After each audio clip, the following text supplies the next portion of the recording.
Sebelum ceritanya dimulai, silakan tulis di kolom komentar dari daerah mana saja teman-teman yang menonton cerita ini.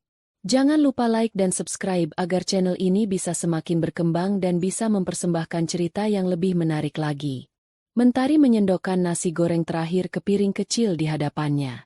Asap tipis masih mengepul, membawa aroma bawang goreng yang gurih. Di seberang meja makan kayu yang sederhana, putranya satu-satunya, Saka, sedang mengunyah dengan pipi menggembung seperti tupai kecil.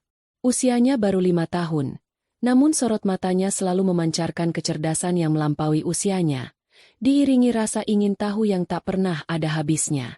"Bunda," panggil Saka setelah menelan makanannya dengan susah payah. "Nasi goreng buatan Bunda paling enak di seluruh dunia." Mentari tersenyum. Senyum tulus yang selama 5 tahun ini menjadi tameng sekaligus sumber kekuatannya. Ia mengulurkan tangan, mengusap remah nasi di sudut bibir Saka. "Makan yang banyak, jagoan. Biar nanti di sekolah kuat lari-larian sama teman-teman." "Pasti," sahut Saka riang. Ia berhenti sejenak. Matanya yang bulat menatap Mentari lekat-lekat. Pertanyaan itu datang lagi. Pertanyaan yang sama yang selalu berhasil membuat sebuah retakan kecil di tameng hati Mentari. "Bunda, kalau ayah pulang, Bunda mau masakin nasi goreng juga buat ayah." Mentari membeku sesaat. Tangannya yang mengaduk teh hangat di cangkir berhenti bergerak. Ia sudah menyiapkan jawaban ini ribuan kali. Jawaban yang sama, yang terasa semakin hampa setiap kali diucapkan. "Tentu, sayang. Nanti kalau ayah pulang, Bunda masakin yang lebih banyak dan lebih enak lagi." "Asyik," seru Saka, sama sekali tidak menyadari jeda singkat dan perubahan raut wajah ibunya. "Ayah pasti suka. Ayah kerjanya jauh sekali ya, Bun? Di mana?" "Jauh sekali," jawab Mentari pelan. Matanya menerawang keluar jendela, menatap pagi yang mulai terang di gang sempit tempat mereka tinggal. "Ayah kerja di tempat yang sangat jauh, mencari uang untuk Saka dan Bunda." Itulah kebohongan putih yang ia tanamkan dalam pikiran kecil putranya. Sebuah cerita tentang pahlawan yang pergi jauh untuk bekerja, bukan tentang seorang suami yang menghilang tanpa jejak. 5 tahun lalu, hidup Mentari adalah sebuah kanvas penuh warna. Ia dan Genta, suaminya, baru saja menempati rumah kontrakan kecil ini dengan mimpi-mimpi besar. Genta adalah pria yang hangat, penuh tawa, dan selalu bisa membuat Mentari merasa menjadi satu-satunya wanita di dunia. Aroma parfumnya yang maskulin, caranya menyisir rambut ke belakang saat sedang berpikir keras, dan tawa renyahnya saat menonton film komedi, semua detail itu terpatri begitu kuat dalam ingatan Mentari. Kabar kehamilannya disambut Genta dengan sukacita yang meluap-luap. Mentari ingat betul hari itu. Genta mengangkat tubuhnya, memutarnya di ruang tamu yang sempit sambil berteriak, "Aku akan jadi ayah. Kita akan punya jagoan kecil, sayang." Malam itu, mereka tidak tidur, hanya duduk di beranda sambil membayangkan masa depan, memilih nama, dan meraba perut Mentari yang masih rata, tempat keajaiban mereka sedang bertumbuh. Lalu, hari itu tiba. Hari yang memudarkan semua warna di kanvas kehidupan Mentari, menyisakannya dengan gradasi abu-abu yang pekat. "Genta pamit," katanya, ada perjalanan bisnis mendadak ke Kalimantan. Sebuah proyek besar dari kantornya yang akan menjanjikan bonus besar. "Cukup untuk membeli rumah sendiri," katanya. "Aku cuma pergi 2 minggu, paling lama sebulan," ucap Genta pagi itu, sambil mengancingkan kemejanya. Ia mengecup kening Mentari lama, lalu berjongkok untuk mengecup perut Mentari yang mulai membuncit. "Jagoan ayah baik-baik ya di dalam sana. Jangan nakal, jangan buat Bunda susah. Ayah pergi cari uang buat beli mainan kamu yang banyak." Mentari memeluknya erat, merasakan firasat aneh yang coba ia tepis. "Hati-hati ya, Mas. Jangan lupa kabari aku setiap hari." "Pasti, sayang. Setiap hari, setiap jam kalau perlu," jawab Genta sambil tertawa. Itulah tawa terakhir yang Mentari dengar secara langsung. 2 minggu berlalu. Telepon dan pesan singkat yang awalnya rajin datang setiap hari, mulai berkurang. Menjadi 2 hari sekali, lalu 3 hari sekali. Mentari mencoba mengerti. Mungkin suaminya sibuk di lokasi proyek yang sulit sinyal. Tapi saat sebulan berlalu tanpa kabar sama sekali, kepanikan mulai menjalari hatinya. Telepon Genta tidak lagi aktif. Ia menghubungi kantor Genta, dan jawaban yang ia dapatkan seakan meruntuhkan langit di atas kepalanya. Pihak kantor sama sekali tidak tahu menahu tentang proyek di Kalimantan. Tidak ada perjalanan dinas atas nama Genta Pratama. Mereka bilang, Genta sudah seminggu tidak masuk kerja sebelum hari di mana ia pamit pada Mentari, dengan alasan sakit. Dunia Mentari hancur. Ia sendirian, dengan perut yang semakin besar.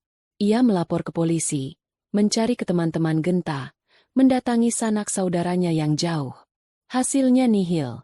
Genta seakan ditelan bumi, menghilang tanpa meninggalkan jejak apapun kecuali luka menganga di hati istrinya.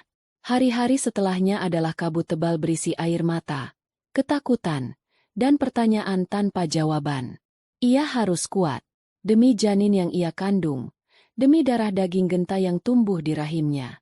Ia bekerja serabutan, menerima jahitan, membuat kue pesanan, apa saja yang bisa menghasilkan uang.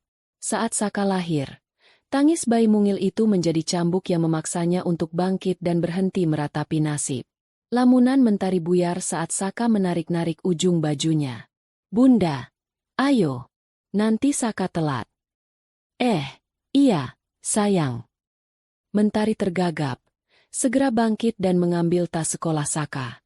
Ia mengantar putranya sampai ke gerbang sekolah dasar Islam terpadu di ujung gang, mencium pipinya, dan berpesan agar tidak nakal. Setelah memastikan Saka masuk dengan aman, ia kembali ke rumah.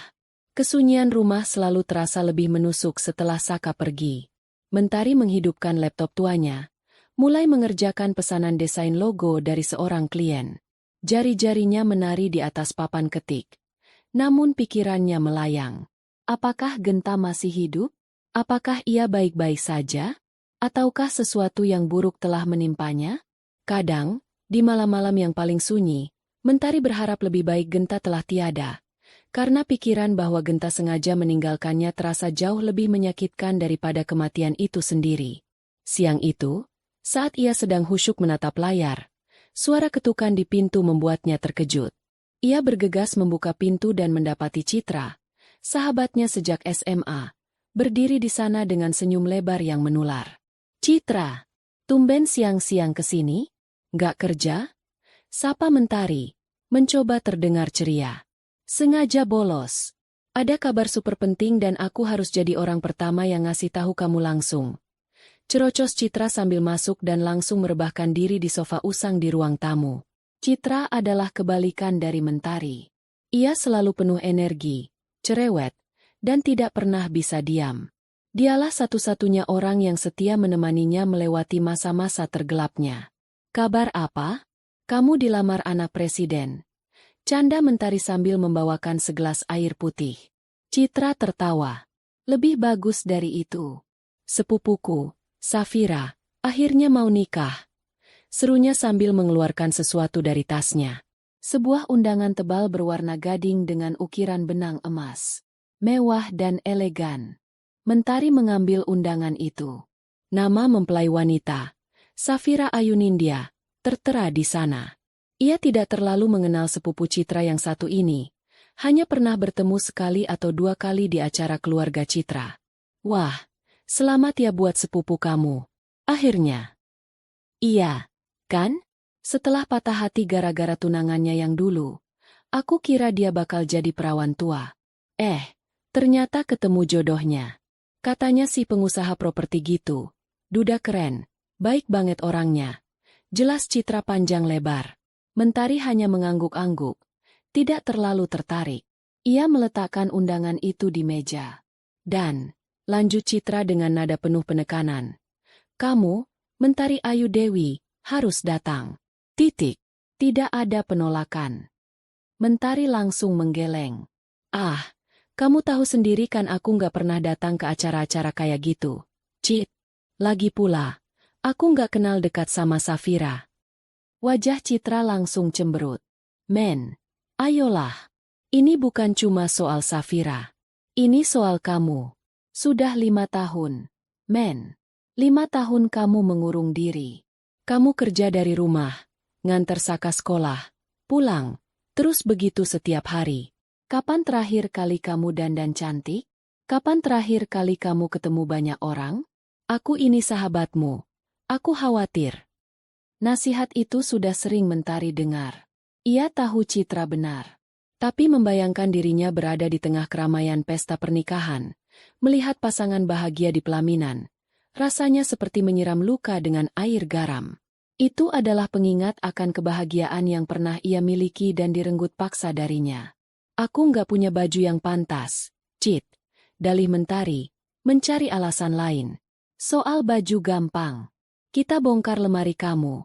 Atau pakai bajuku juga boleh. Soal Saka, bisa dititip di rumah ibuku. Ibuku kan senang banget kalau dititipin Saka. Sergah Citra, tidak mau kalah. Aku mohon, men. Sekali ini saja. Temani aku. Aku jadi panitia keluarga. Nggak enak kalau datang sendirian. Ya. Mentari menatap wajah sahabatnya yang penuh harap. Ia merasa tidak enak hati. Selama ini, Citra tidak pernah memintanya melakukan apapun. Hanya selalu memberi dukungan tanpa syarat. Mungkin memang sudah saatnya ia mencoba. Mencoba keluar dari sangkar kenangan yang ia bangun sendiri. Mungkin dengan melihat kebahagiaan orang lain, ia bisa ikut merasakan setitik kehangatan. Dengan sebuah helaan napas panjang, Mentari akhirnya mengangguk pelan. Baiklah, aku ikut.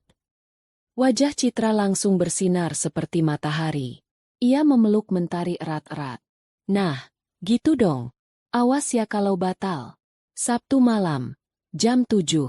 Aku jemput kamu. Dandan yang paling cantik. Siapa tahu ketemu jodoh di sana. Mentari hanya tersenyum tipis mendengar celotehan terakhir sahabatnya. Jodoh. Kata itu terasa begitu asing dan jauh. Baginya, hatinya telah lama tertutup, terkunci rapat, dan kuncinya telah dibawa pergi oleh seorang pria bernama Genta Pratama, 5 tahun yang lalu. Ia mengambil kembali undangan itu, matanya tanpa sengaja membaca nama mempelai pria yang akan bersanding dengan Safira. Namanya terdengar asing dan sedikit rumit di lidahnya. Ia tidak terlalu memikirkannya, hanya memasukkan kembali undangan itu ke dalam amplopnya. Sama sekali tidak menyadari bahwa secari kertas itu bukanlah undangan menuju sebuah pesta, melainkan undangan menuju terbukanya kembali luka lama yang paling menyakitkan. Sabtu malam datang lebih cepat dari yang Mentari duga. Sejak sore, Citra sudah sibuk di rumahnya, membongkar lemari pakaian Mentari dengan semangat. 45. Ia mengeluarkan sebuah gaun terusan berwarna biru tua yang sudah lama sekali tidak Mentari sentuh. Gaun itu ia beli bersama Genta untuk menghadiri pernikahan seorang teman kantor, beberapa minggu sebelum Genta menghilang. Kenangan itu menyergapnya sejenak. Namun suara cerewet Citra memaksanya kembali ke masa kini. Ini sempurna. Ayo pakai, men. Warnanya cocok banget sama kulit kamu yang kuning langsat. Perintah Citra. Dengan ragu, Mentari mengenakan gaun itu. Rasanya aneh.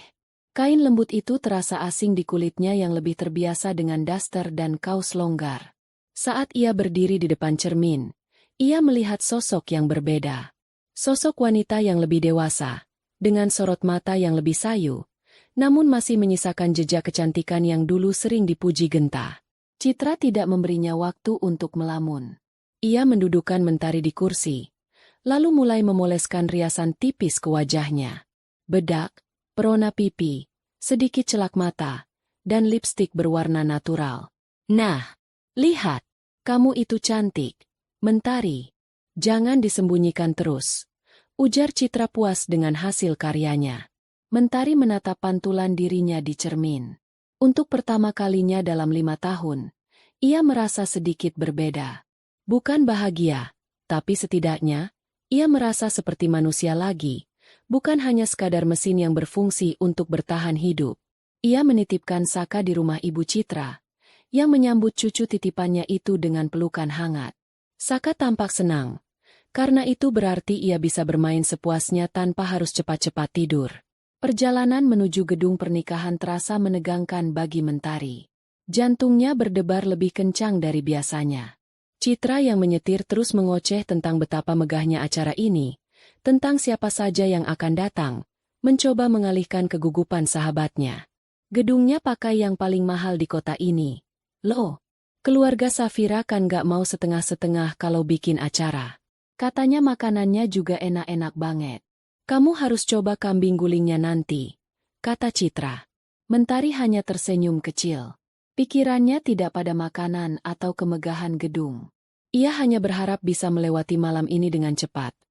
Lalu kembali ke dunianya yang sunyi namun aman. Benar saja, saat mereka tiba, pemandangan yang menyambut mereka sungguh luar biasa. Sebuah hotel bintang 5 dengan lobi yang dihias penuh bunga lili putih dan mawar berwarna pastel. Karpet merah tergelar dari pintu masuk hingga ke ballroom utama. Suara alunan musik klasik yang lembut mengalun, menyambut para tamu yang datang dengan pakaian terbaik mereka. Mentari merasa sedikit terintimidasi. Ia merapatkan selendang tipis di bahunya, merasa seperti ikan kecil yang tersesat di lautan luas. Ayo masuk, ajak Citra, menarik lengannya dengan lembut. Di dalam ballroom, suasana terasa lebih semarak. Lampu kristal raksasa menggantung di langit-langit, memendarkan cahaya keemasan ke seluruh ruangan. Meja-meja bundar berhias taplak putih dan rangkaian bunga yang indah tertata rapi. Para tamu saling bercengkrama, tertawa, dan menikmati hidangan pembuka. Mentari mengikuti Citra ke sebuah meja yang sudah diisi oleh beberapa kerabat jauh Citra. Mereka tersenyum ramah, namun Mentari hanya bisa membalasnya dengan senyum kaku. Ia merasa menjadi pusat perhatian, padahal tidak ada satu orang pun yang benar-benar memperhatikannya. Aku tinggal sebentar ya, mau cek persiapan di area keluarga dulu. Kamu di sini saja, jangan kemana-mana. Ambil minum gih, biar lebih rileks, kata Citra sebelum menghilang di kerumunan. Ditinggal sendirian, Mentari merasa semakin canggung. Ia mengambil segelas jus jeruk dan berdiri di sudut ruangan, mencoba membuat dirinya tak terlihat. Matanya mengamati panggung pelaminan yang megah di ujung ruangan. Dekorasi bunga berwarna putih dan perak membuatnya tampak seperti istana dalam dongeng. Di sanalah sebentar lagi, sepasang manusia akan mengikat janji suci mereka, memulai sebuah kehidupan baru yang penuh harapan. Sebuah kehidupan yang pernah Mentari impikan, yang pernah ia jalani, meski hanya sesaat. Tiba-tiba, lampu ruangan sedikit diredupkan. Musik berhenti, digantikan oleh suara pembawa acara yang mengumumkan bahwa prosesi akad nikah akan segera dimulai. Para tamu diminta untuk duduk di kursi-kursi yang telah disediakan menghadap ke arah meja akad.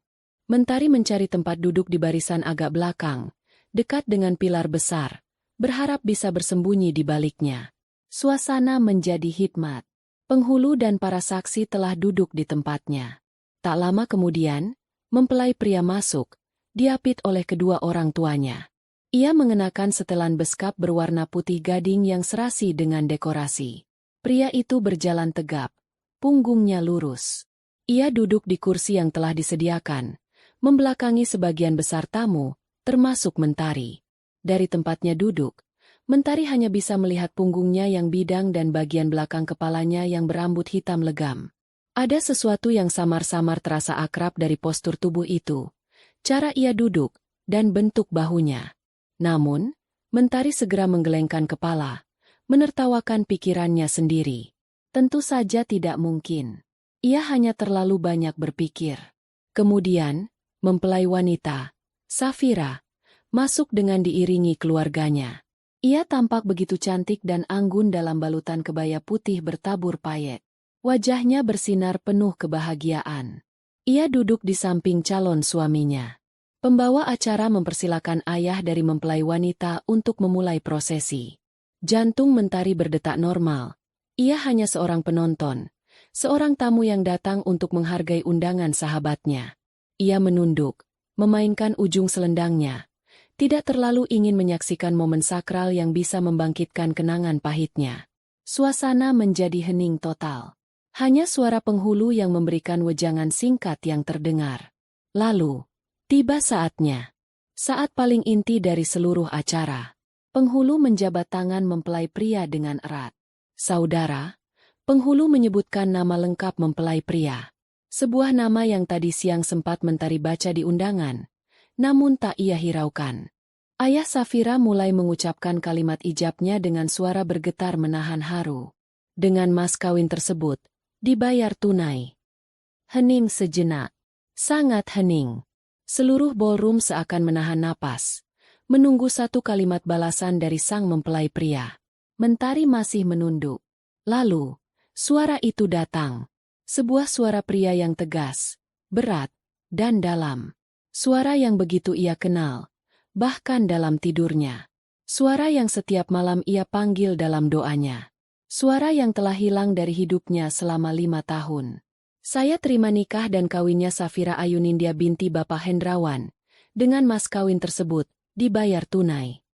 Dunia Mentari berhenti berputar. Tubuhnya membeku. Sendok di tangannya jatuh ke lantai pualam, menimbulkan bunyi denting kecil yang tak terdengar oleh siapapun kecuali dirinya sendiri. Ia mengangkat kepalanya perlahan, tidak percaya dengan apa yang baru saja telinganya dengar. Tidak mungkin. Itu pasti hanya imajinasinya. Rindunya yang sudah menumpuk selama bertahun-tahun pasti sedang mempermainkannya. Namun, suara itu terlalu nyata. Intonasinya, caranya memberi jeda sebelum kata, tunai.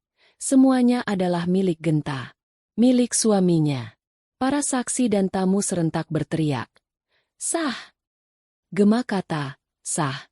Itu terdengar seperti ledakan bom di telinga Mentari. Udara di paru-parunya seakan tersedot habis. Pandangannya mengabur.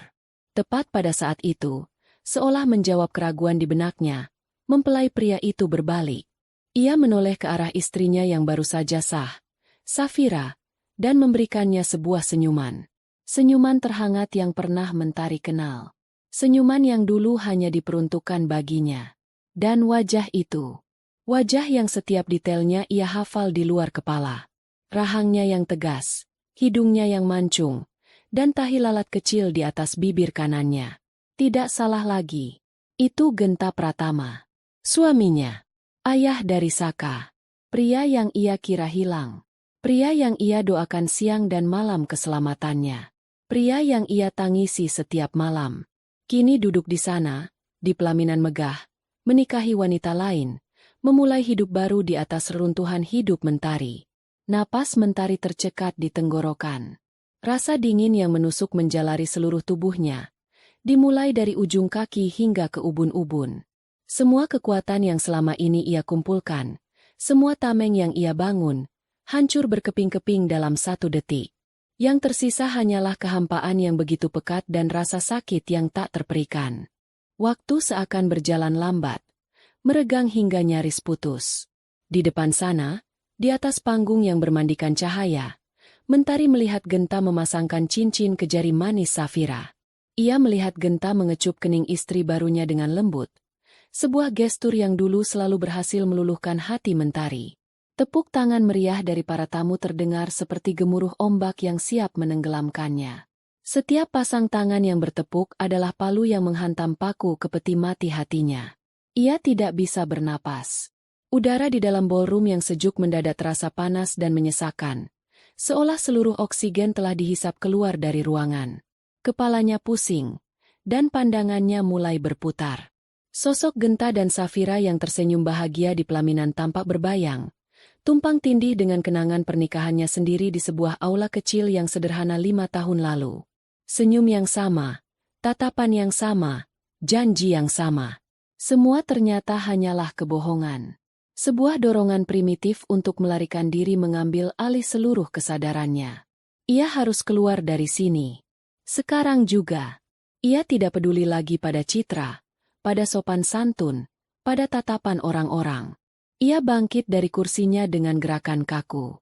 Kakinya terasa seperti jeli, gemetar hebat hingga ia nyaris terjatuh. Ia berpegangan pada sandaran kursi untuk menyeimbangkan diri.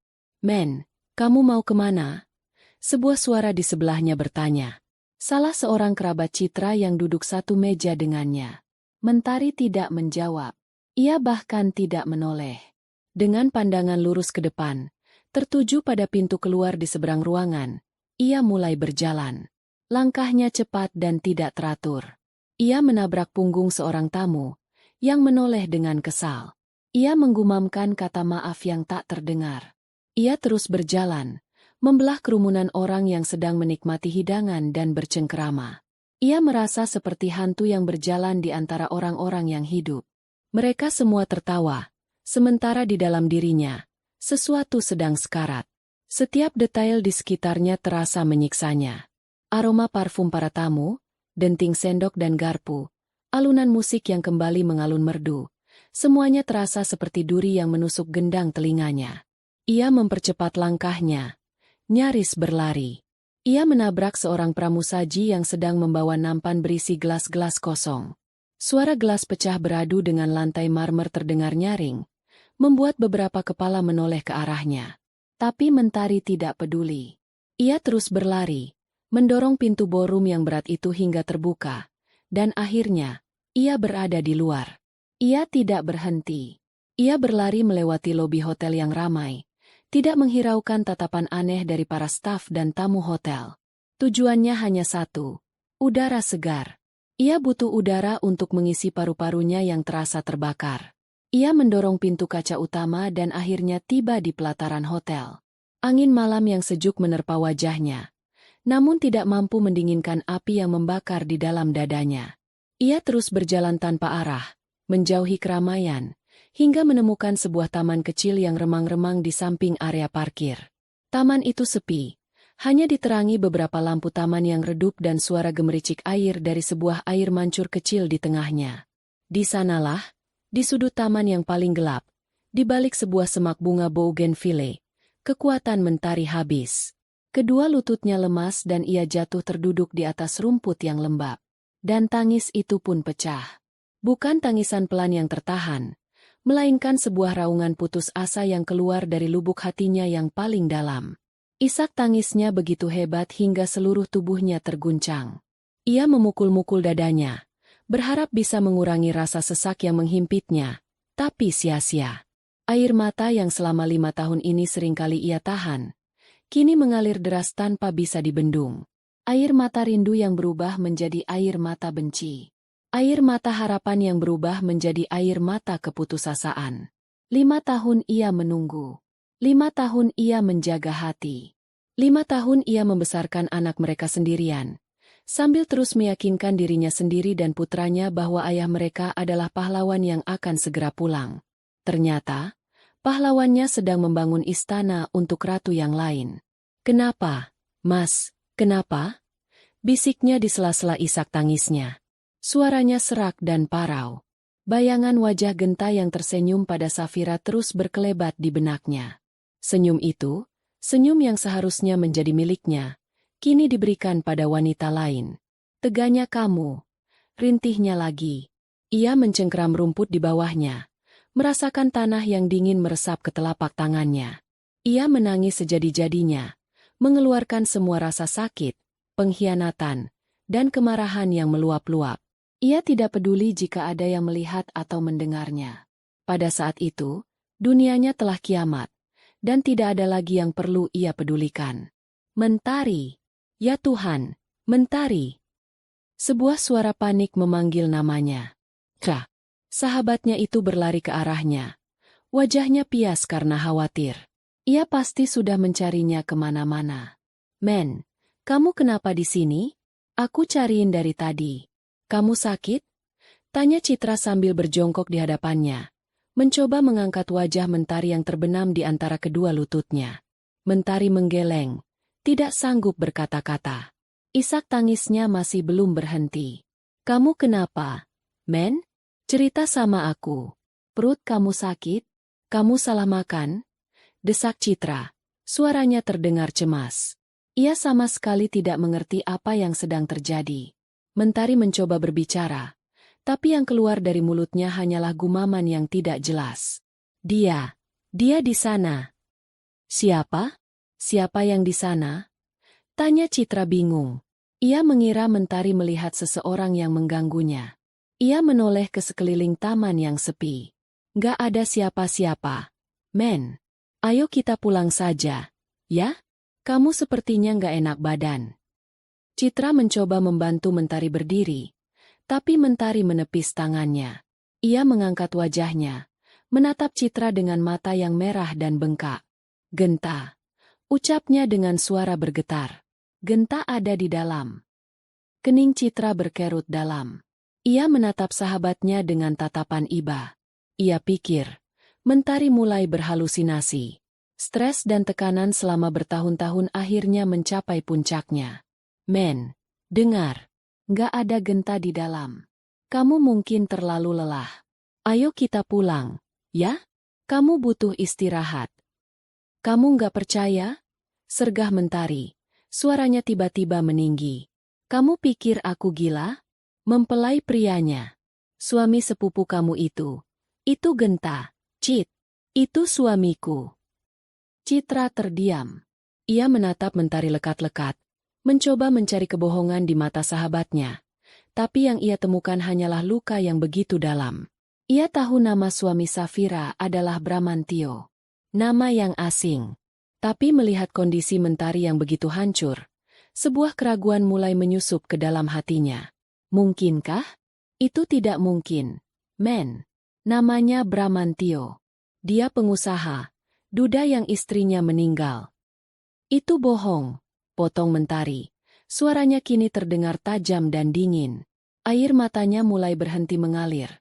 Digantikan oleh sesuatu yang lain. Sesuatu yang lebih keras dan lebih gelap.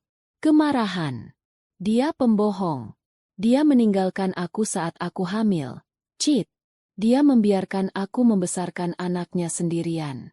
Dan sekarang dia di dalam sana, memulai hidup baru yang bahagia seolah-olah aku dan Saka tidak pernah ada. Napas Mentari memburu.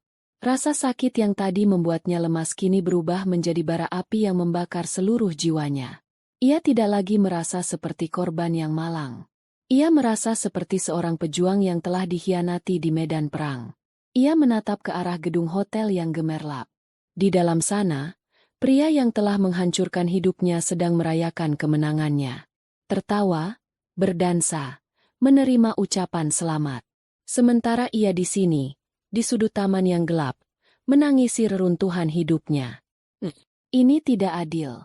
Teganya kamu, Mas, teganya kamu, desisnya pelan. Kali ini, suaranya tidak lagi bergetar karena kesedihan, melainkan bergetar karena amarah yang membuncah. Semua doa yang ia panjatkan setiap malam agar Genta pulang dengan selamat kini terasa seperti sebuah lelucon pahit. Tuhan memang mengabulkan doanya. Genta memang pulang. Tapi tidak untuknya. Mentari perlahan bangkit berdiri. Citra membantunya. Masih menatapnya dengan cemas dan bingung. Gaun biru tua yang ia kenakan kini kotor oleh tanah di bagian lututnya. Riasan di wajahnya telah luntur oleh air mata. Tapi tatapan matanya telah berubah. Sorot mata yang tadinya sayu dan penuh kesedihan, kini berubah menjadi tajam dan dingin menusuk. Ia mengepalkan tangannya erat-erat. Kukunya menancap di telapak tangannya. Rasa sakit fisik itu seolah menjadi pengingat akan rasa sakit di hatinya. Aku mendoakanmu siang dan malam. Ternyata kamu mau menikah lagi, bisiknya pada angin malam. Kalimat itu bukan lagi sebuah keluhan, melainkan sebuah dakwaan. Alasan kamu tak pulang, ternyata ini. Ia menarik napas dalam-dalam, mencoba mengendalikan getaran di tubuhnya. Gemetar itu bukan lagi karena syok, melainkan karena gelombang amarah yang begitu dahsyat. Sebuah janji, sebuah sumpah, terbentuk di dalam hatinya yang terluka. Ia tidak akan membiarkan pria itu bahagia. Ia tidak akan membiarkan kebohongan ini menang. Genta telah memilih untuk berperang, dan sekarang, ia akan memberikannya perang. Kubalas kau, Mas. Desisnya dengan suara rendah yang penuh penekanan. Akan kubalas semua ini. Perjalanan pulang terasa begitu panjang dan sunyi. Citra yang biasanya tidak bisa berhenti bicara, kini hanya diam 1000 bahasa. Ia melirik Mentari beberapa kali dari sudut matanya. Tidak tahu harus berkata apa. Ia masih separuh tidak percaya dengan apa yang didengarnya. Namun melihat kehancuran di wajah sahabatnya, ia tidak berani membantah. Ia hanya menjalankan mobilnya dengan pelan, membelah jalanan kota yang mulai lengang. Mentari sendiri hanya diam membisu. Pandangannya kosong, menatap lampu-lampu jalan yang berkelebat di luar jendela mobil. Tapi di dalam kepalanya, terjadi badai yang luar biasa. Adegan di ballroom tadi terus berputar ulang seperti sebuah film rusak. Wajah Genta saat mengucapkan ijab kabul. Senyumnya pada Safira. Tepuk tangan para tamu. Semuanya terpatri begitu jelas. Sejelas luka bakar di kulit. Sesampainya di depan gang rumahnya, Citra menghentikan mobil. Saka, biar menginap di rumah ibuku saja malam ini, ya? Kamu butuh waktu sendiri untuk tenang, katanya dengan suara lembut. Mentari hanya mengangguk, tidak sanggup mengucapkan terima kasih. Ia keluar dari mobil dan berjalan masuk ke dalam gang dengan langkah gontai. Citra menunggu di dalam mobilnya sampai Mentari masuk ke dalam rumah dan menyalakan lampu. Baru kemudian ia pergi. Mentari menutup pintu di belakangnya dan bersandar di sana. Kesunyian rumah yang biasanya menenangkan, malam ini terasa begitu mencekam. Rumah ini, saksi bisu kebahagiaan singkatnya bersama Genta, kini terasa seperti sebuah museum berisi artefak-artefak kebohongan. Ia berjalan pelan ke ruang tamu. Matanya tertuju pada sebuah foto pernikahan yang terpajang di dinding. Fotonya bersama Genta. Keduanya tersenyum lebar. Mata berbinar penuh cinta dan harapan. Dulu, foto itu adalah sumber kekuatannya. Setiap kali ia merasa lelah dan putus asa, ia akan menatap foto itu dan mengingat semua janji manis Genta. Kini, foto itu terasa seperti sebuah ejekan. Dengan tangan gemetar, Mentari menurunkan foto itu dari dinding. Ia menatap wajah Genta di dalam bingkai kaca. Wajah pria yang sama yang baru beberapa jam lalu ia lihat mengucap janji suci pada wanita lain. Amarah kembali bergejolak di dadanya. Ia ingin membanting foto ini ke lantai, membiarkannya pecah berkeping-keping seperti hatinya. Tapi ia tidak melakukannya. Ia hanya meletakkan foto itu di lantai dengan posisi terbalik, seolah tidak sanggup lagi melihat kebohongan yang terpancar dari senyum itu. Malam itu, Mentari tidak tidur. Ia bahkan tidak berganti pakaian. Ia hanya duduk di tepi ranjangnya, di dalam kamar yang gelap, menatap kosong ke dinding. Pikirannya melayang, menariknya kembali ke masa lalu. Ia teringat setiap malam selama 5 tahun terakhir. Setelah menidurkan Saka, ia akan menggelar sajadahnya, dan dalam setiap sujudnya, hanya ada satu nama yang ia sebut. Genta. Ya Tuhan, lindungilah suamiku dimanapun ia berada. Jika ia masih hidup, kembalikanlah ia padaku dan pada putranya dalam keadaan selamat. Jika ia telah tiada, berikanlah ia tempat terbaik di sisi MU. Doa yang sama, ia rapalkan ribuan kali hingga air matanya kering. Ia berpuasa Senin Kamis, bersedekah atas nama Genta, melakukan semua hal yang ia bisa, berharap Tuhan akan mendengar permohonannya. Malam ini, ia merasa doanya telah dipermainkan. Tuhan memang menjawabnya, dengan cara yang paling kejam. Genta masih hidup. Genta selamat. Genta kembali. Tapi bukan untuknya. Semua pengorbanan, penantian, dan air matanya terasa sia-sia. Sebuah lelucon kosmik yang tragis. Rasa sakit itu begitu luar biasa. Namun perlahan tapi pasti, emosi lain mulai mengambil alih. Rasa sakit yang terlalu pekat. Jika terus diratapi hanya akan menenggelamkannya. Ia tidak mau tenggelam. Ia punya Saka. Ia harus bertahan. Dan satu-satunya cara untuk bertahan adalah dengan mengubah rasa sakit itu menjadi sesuatu yang lain. Menjadi kekuatan. Menjadi tujuan. Saat azan subuh mulai berkumandang dari masjid di ujung gang, sebuah keputusan telah bulat di dalam hatinya. Tangisnya sudah habis. Rasa sedihnya telah mengkristal menjadi sebuah tekad yang dingin dan keras. Ia tidak akan lagi menjadi mentari yang lemah dan pasrah. Genta telah menghancurkan hidupnya, dan sekarang, ia akan menunjukkan pada Genta apa akibat dari perbuatannya. Ia tidak akan datang melabrak Genta dan Safira sambil berteriak-teriak. Itu terlalu mudah, terlalu murahan, dan hanya akan membuatnya terlihat seperti wanita gila yang menyedihkan. Rencananya harus lebih dari itu. Pembalasannya harus setimpal dengan 5 tahun penderitaannya. Ia akan menghancurkan kebahagiaan Genta secara perlahan, sistematis, dan elegan. Ia akan meruntuhkan istana kebohongan yang telah Genta bangun, bata demi bata, sampai pria itu tidak punya apa-apa lagi selain penyesalan. Mentari bangkit dari tempat tidurnya. Untuk pertama kalinya dalam beberapa jam, ia merasa memiliki tujuan. Ia berjalan ke kamar mandi, membasuh wajahnya yang sembab. Saat ia menatap cermin, yang balas menatapnya bukan lagi wanita patah hati yang menangis di taman, melainkan seseorang dengan tatapan mata yang tajam dan penuh perhitungan. Langkah pertama adalah informasi. Ia harus tahu segalanya. Siapa sebenarnya Safira Ayunindya ini? Dari keluarga seperti apa dia? Apa yang Genta ceritakan padanya tentang masa lalunya? Dan yang terpenting, nama apa yang Genta gunakan sekarang? Ia teringat Citra sempat menyebut nama Bramantio Wicaksono. Apakah itu nama asli Genta yang tidak pernah ia ketahui? Atau nama samaran? Kuncinya ada pada Citra. Mentari mengambil ponselnya. Ada belasan panggilan tak terjawab dan pesan singkat dari Citra, menanyakan keadaannya. Ia mengabaikan semua itu dan langsung menekan tombol panggil. Telepon langsung diangkat pada dering pertama. Men, ya Tuhan, kamu baik-baik saja? Aku khawatir banget. Suara Citra terdengar panik. Aku baik-baik saja, Cit, jawab Mentari. Suaranya terdengar anehnya tenang dan datar. Ketenangan yang membuat Citra merinding.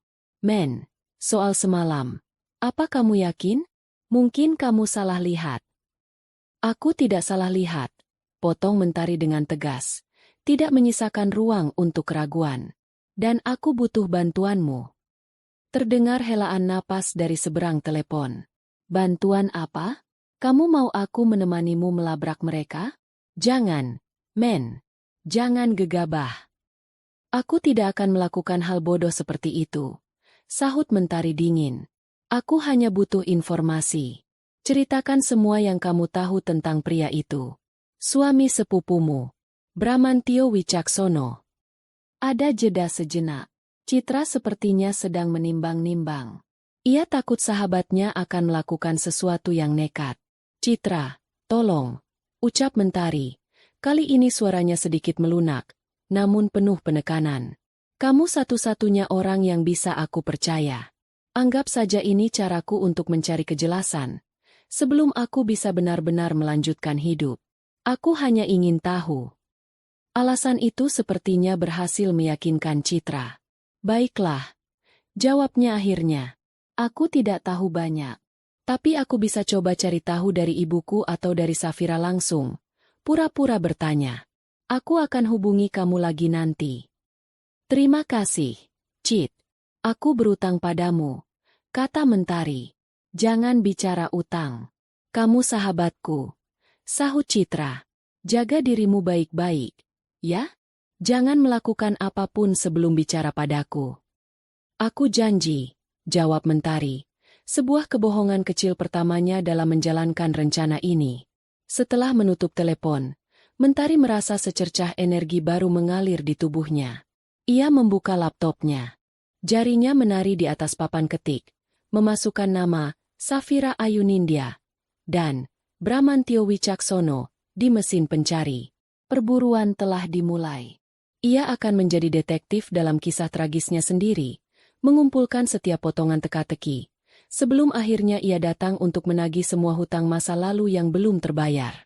Pagi harinya, Mentari mengantar Saka ke sekolah seperti biasa. Ia memeluk putranya sedikit lebih lama dari biasanya di depan gerbang, menghirup aroma sampo bayi dari rambutnya. Saka adalah alasannya. Saka adalah pusat dunianya yang porak-poranda. Melihat tawa riang putranya saat berlari menghampiri teman-temannya, tekad Mentari menjadi sekeras baja. Ia tidak akan membiarkan masa depan anak ini dirusak oleh kebohongan ayahnya. Setelah kembali ke rumah, ia tidak langsung menyalakan laptop untuk bekerja. Ia membuat secangkir kopi hitam pekat, duduk di meja makannya, dan menunggu. Menunggu telepon dari Citra. Kegelisahan menjalari dirinya, bukan karena takut atau ragu, melainkan karena tidak sabar. Ia seperti seorang pemburu yang telah menemukan jejak mangsanya dan kini menunggu waktu yang tepat untuk bergerak. Ponselnya berdering sekitar pukul 10 pagi. Nama Citra tertera di layar. Mentari menarik napas dalam-dalam sebelum menjawabnya. Cit, sapanya. Suaranya tenang. Men, aku dapat infonya. Suara Citra di seberang terdengar pelan dan hati-hati, seolah takut salah bicara. Aku tadi pagi telepon ibuku. Pura-pura tanya soal suami Safira. Katanya, namanya memang Bramantio Wicaksono. Panggilannya Bram. Mentari mencengkeram cangkir kopinya. Bram. Nama yang begitu asing. Lalu, desak Mentari. Dia bukan dari kota ini. Katanya pindah ke sini sekitar 3 atau 4 tahun yang lalu. Dia bilang ke keluarga Safira kalau dia itu seorang duda. Citra berhenti sejenak. Terdengar ragu untuk melanjutkan. Duda? Ulang Mentari. Sebuah tawa getir nyaris lolos dari bibirnya. Lalu, di mana istrinya? Itu dia. Suara Citra semakin pelan. Menurut ceritanya, istrinya meninggal dunia dalam sebuah kecelakaan mobil, sekitar 5 tahun yang lalu. Katanya, istrinya sedang hamil tua waktu itu. Kecelakaan itu membuatnya sangat terpukul, makanya dia pindah kota, untuk memulai hidup baru dan mencoba melupakan kenangan pahit itu. Mentari membeku. Cangkir kopi di tangannya bergetar. Kebohongan itu, begitu detail, begitu kejam. Genta tidak hanya menghapusnya dari kehidupannya, ia bahkan telah membunuhnya. Dalam cerita barunya, ia menggunakan tragedi versinya sendiri untuk membangun simpati, untuk memuluskan jalannya masuk ke dalam keluarga Safira. Rasa mual naik ke kerongkongannya.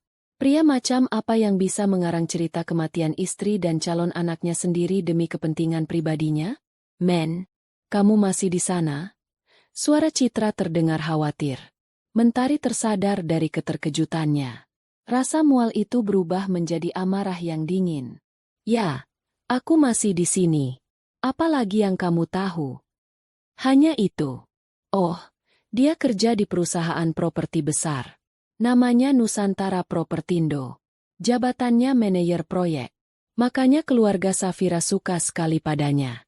Mapan, sopan, dan punya masa lalu yang membuat orang iba. Jelas Citra. Informasi itu lebih dari cukup. Terima kasih banyak, Cit. Kamu sangat membantuku, kata Mentari tulus. Sama-sama, men. Tapi aku mohon, jangan lakukan apapun yang gegabah, ya? Pikirkan Saka. Aku selalu memikirkan Saka, jawab Mentari. Dan justru karena Saka, ia harus melakukan ini. Setelah menutup telepon, Mentari langsung membuka laptopnya. Jarinya yang tadi gemetar kini terasa mantap. Ia mengetikkan nama, Safira Ayunindya, di kolom pencarian sebuah platform media sosial populer. Akun sepupu Citra itu tidak dikunci. Sebuah kesalahan fatal bagi mereka. Sebuah keuntungan besar bagi Mentari. Ia mulai menggulir. Halaman itu adalah etalase kebahagiaan yang sempurna. Foto-foto liburan ke luar negeri, makan malam di restoran mewah, kumpul keluarga yang hangat. Mentari menggulir terus ke bawah, melewati waktu, mencari titik di mana nama atau wajah Bramantio pertama kali muncul. Ia menemukannya. Sebuah unggahan foto sekitar 2 tahun yang lalu. Foto Safira yang sedang tersenyum malu-malu di sebuah kafe, dengan keterangan, "Terima kasih sudah membuatku bisa tertawa lagi." Tidak ada wajah Genta di sana. Tapi komentar-komentar dari teman-teman Safira sudah cukup menjadi petunjuk. Wah, siapa nih yang bikin bahagia? Atau, kenalin dong, Fir. Mentari terus menggulir. Beberapa minggu kemudian, foto pertama Genta muncul. Hanya tampak dari samping, sedang menatap matahari terbenam di pantai. Safira menulis, "Seseorang yang berhasil mencuri hatiku." Hati Mentari terasa seperti diremas. Pria yang sama yang dulu pernah mengatakan bahwa Mentari adalah satu-satunya pemilik hatinya. Semakin ia menggulir ke bawah, semakin banyak foto Genta yang muncul, dan semakin jelas pula kehidupannya yang baru. Foto saat Genta memberikan kejutan ulang tahun untuk Safira, lengkap dengan kue dan puluhan balon. Foto saat mereka berlibur ke Bali, Genta menggendong Safira di punggungnya di tepi pantai. Keduanya tertawa lepas. Foto saat acara lamaran resmi, Genta berdiri gagah di antara keluarga besar Safira, tampak begitu diterima dan dihormati. Ia melihat Genta bermain golf dengan ayah Safira, makan malam akrab dengan ibu Safira, menggendong keponakan Safira dengan luwes. Ia tampak bahagia. Benar-benar bahagia. Tidak ada jejak rasa bersalah di wajahnya. Tidak ada bayang-bayang masa lalu. Seolah-olah ia memang terlahir untuk menjadi Bramantyo Wicaksono, seorang duda mapan yang akhirnya menemukan kebahagiaan keduanya. Setiap foto adalah tusukan baru bagi Mentari. Ia memaksa dirinya untuk terus melihat, untuk menyerap setiap detail, untuk membiarkan rasa sakit itu mengasah tekadnya hingga setajam silet. Ia harus melihat ini semua, untuk mengingatkan dirinya sendiri betapa besar pengkhianatan yang telah ia terima. Setelah puas dengan akun Safira, ia beralih ke situs jejaring profesional. Ia mengetikkan, Bramantyo Wicaksono, dan Nusantara Propertindo. Profil itu langsung muncul di urutan teratas. Foto profilnya adalah foto formal Genta, mengenakan kemeja biru dan jas, tersenyum tipis penuh percaya diri ke arah kamera. Di bawah namanya, tertera jabatan, manajer proyek. Riwayat pekerjaannya di Nusantara Propertindo dimulai 3 tahun yang lalu. Dan sebelumnya, hanya tertulis, konsultan independen, selama 2 tahun. Sebuah cara klasik untuk mengisi kekosongan dalam riwayat hidup. Sebuah periode di mana Genta Pratama mati dan Bramantyo Wicaksono lahir. Mentari menyimpan foto profil itu, juga beberapa foto dari media sosial Safira. Ia menatap layar laptopnya, di mana wajah Genta yang tersenyum terpampang. Di dunia digital ini, pria ini adalah sosok yang sempurna, sukses, tampan, dan memiliki kisah hidup yang menyentuh. Tapi Mentari tahu kebenarannya. Di balik semua polesan itu, ada seorang pengecut, seorang pembohong, seorang pengkhianat. Ia mematikan laptopnya. Informasi yang ia kumpulkan sudah cukup untuk tahap awal. Ia kini tahu nama baru suaminya, wajah barunya, pekerjaan barunya, dan lingkaran kehidupan barunya. Hantu dari masa lalunya kini memiliki wujud yang nyata, alamat yang jelas, dan kelemahan yang bisa ia manfaatkan. Penyelidikan senyapnya telah selesai. Kini saatnya menyusun rencana untuk bergerak. Ia tidak akan muncul sebagai istri yang ditinggalkan. Ia akan muncul sebagai sesuatu yang lain. Seseorang yang tidak akan pernah Genta duga. Ia akan masuk ke dalam dunia barunya yang sempurna itu, bukan sebagai perusak, melainkan sebagai tamu tak diundang yang memegang kunci untuk membuka semua pintu rahasia yang telah Genta kunci rapat-rapat. Malam itu, saat ia memeluk Saka yang sudah pulang dan tertidur lelap di sampingnya, Mentari tidak lagi menangis. Matanya terbuka lebar di dalam kegelapan. Otaknya bekerja menyusun strategi. Perang ini tidak akan dimenangkan dengan air mata, melainkan dengan kecerdasan dan kesabaran. Dan ia punya keduanya. Malam itu, di sebuah kamar hotel mewah yang menjadi kamar pengantin mereka, Genta menatap Safira yang tertidur pulas di sampingnya. Wajah istrinya yang baru itu tampak damai. Seulas senyum tipis terukir di bibirnya bahkan dalam tidurnya. Ia seharusnya menjadi pria paling bahagia di dunia saat ini. Ia telah berhasil. Ia memiliki istri yang cantik dari keluarga baik-baik, pekerjaan yang mapan, dan masa depan yang cerah. Ia telah berhasil membangun sebuah benteng yang kokoh, benteng bernama kehidupan baru, untuk mengubur masa lalunya dalam-dalam. Ia bangkit dari tempat tidur perlahan, takut membangunkan Safira. Ia berjalan ke arah jendela besar yang menghadap ke kerlip lampu kota. Ia menatap pantulan dirinya di kaca. Seorang pria bernama Bramantyo Wicaksono. Sukses, dihormati. Tapi kadang, di saat-saat hening seperti ini, ia masih melihat bayangan Genta Pratama di matanya. Bayangan seorang pria pengecut yang lari dari tanggung jawab. Rasa bersalah itu adalah hantu yang tidak pernah benar-benar pergi. Ia hanya belajar untuk hidup berdampingan dengannya.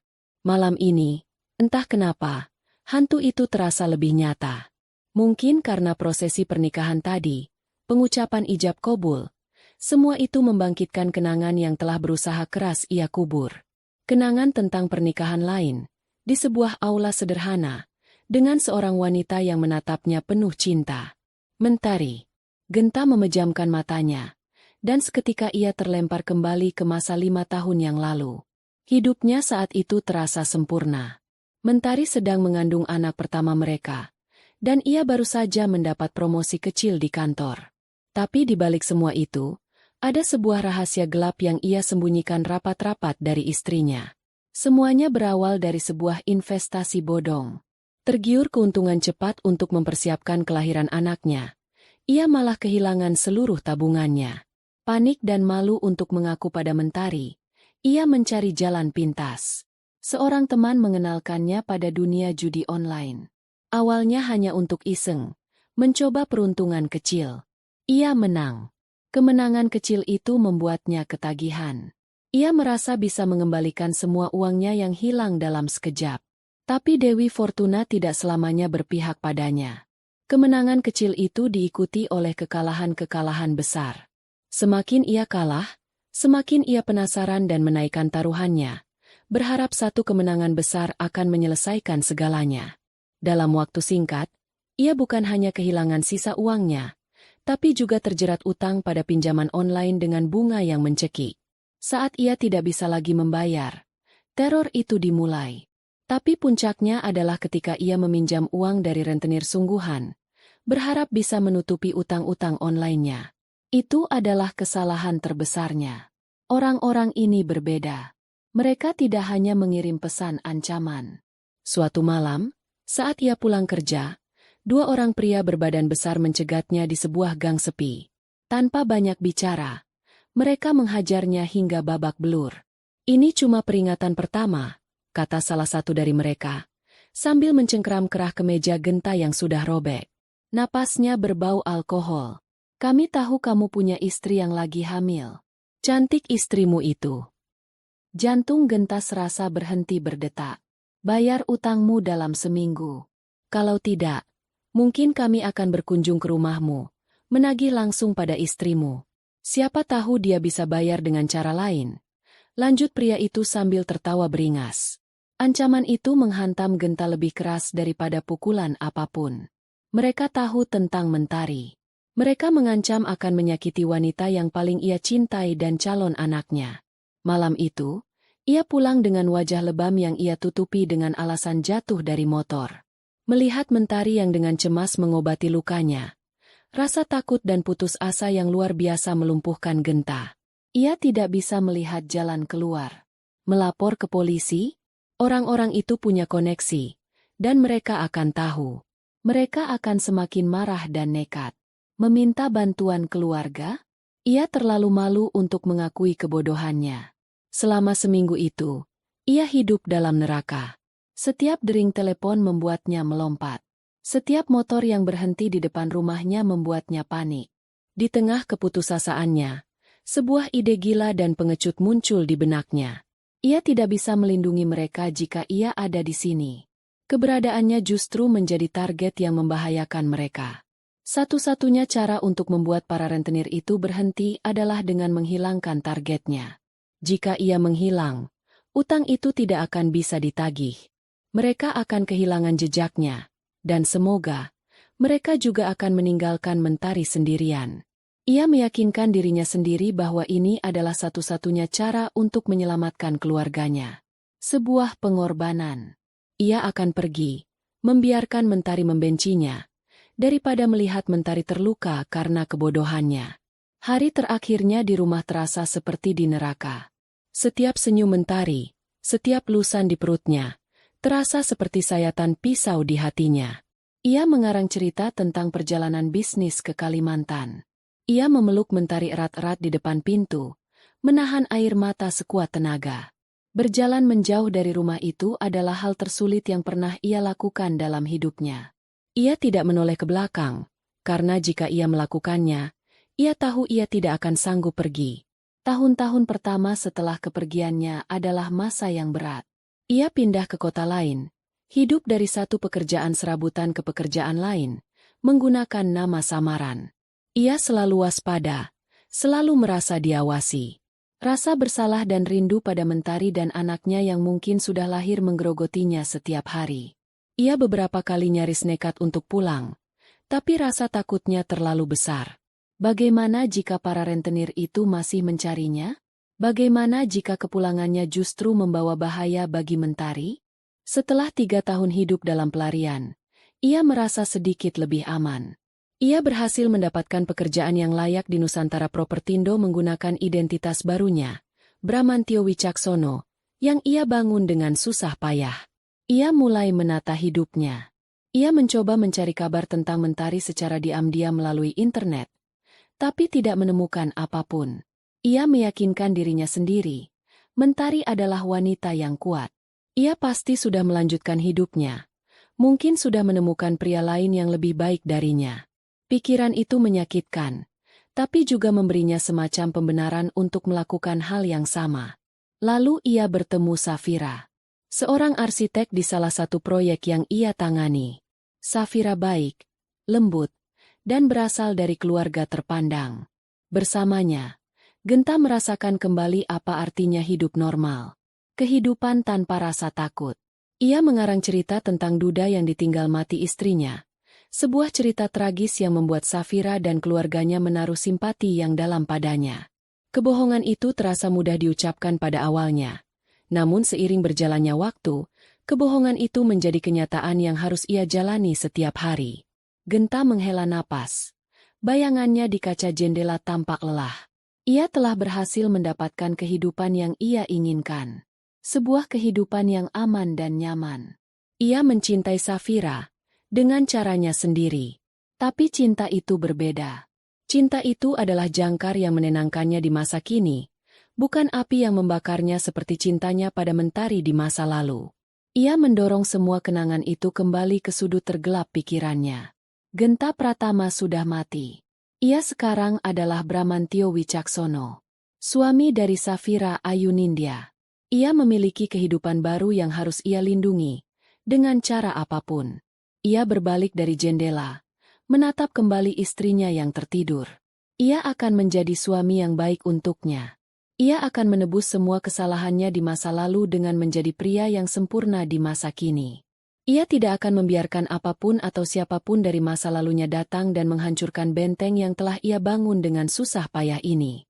Ia tidak tahu bahwa di belahan kota yang lain, seseorang dari masa lalunya itu justru sedang merancang sebuah rencana untuk meruntuhkan bentengnya hingga ke fondasinya. Beberapa hari setelah percakapannya dengan Citra, Mentari telah berubah. Kesedihan dan amarah yang meledak-ledak kini telah ia tempa menjadi sebuah pedang yang dingin dan tajam. Sebuah rencana.